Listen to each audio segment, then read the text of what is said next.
had a lot of challenges in the beginning, is figuring out, we've got this amazingly vast, highly respected, highly followed, very well-read property. How do you bring that to a game and do it justice? There are so many different things within the books that were clearly had to be a certain way.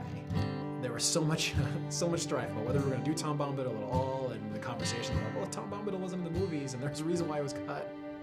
We had a very strong belief on what we thought was going to make this story great. It's such a long road to get to where we are today, and there are so many different things that I can look at now and say, that was definitely the right decision, and Tom Bombadil was definitely the right decision. So at launch, it was, we had 8 regions.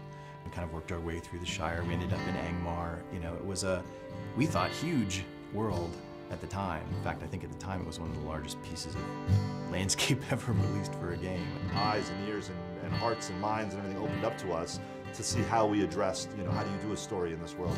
We can't be Frodo, right? I mean, these are the things that people thought the game was going to be, that I could be Frodo and I'm going to run through Middle-earth. We had to get them to understand what our take was, that we were allowing you to tell your own story within Tolkien's story.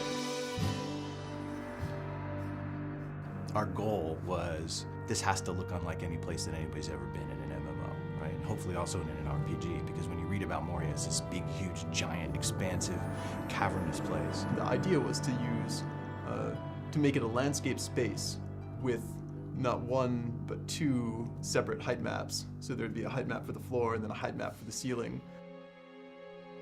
That was something we'd never done before, doing the vast landscapey interior dungeon.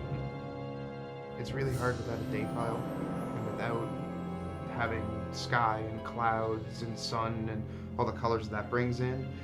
And you could have 2 stretches that have the same grass pattern, the same little huts, and you swap out sunny blue sky for crazy red, green, shimmery, evil thing, and it totally changes the look and feel. Not having that in Moria, it was much more challenging. Yeah.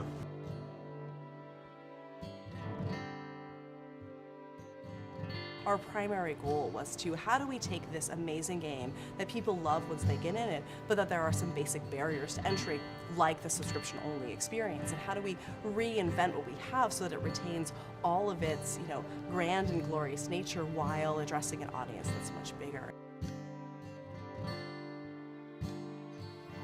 We are standing on a mound of content that is almost 10 years old, going back to when we first started early development of the Turbine. I think it's a credit to the early architects of the game that we're able to continue to add on to it and grow it and do remarkable things. Coming into Rohan, we have a totally new space. We have a totally new way of playing across it. And I think that being able to go out onto these vast plains and ride your war steed and challenge these, mounted bands of marauders, I think we've come to a whole new chapter in Middle-earth.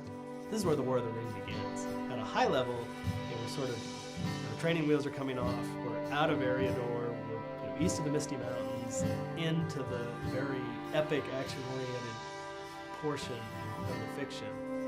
And being able to tell that story is extremely exciting. LOTRO has grown and gotten stronger over 5 years. Which is a huge testament to this game and to this team.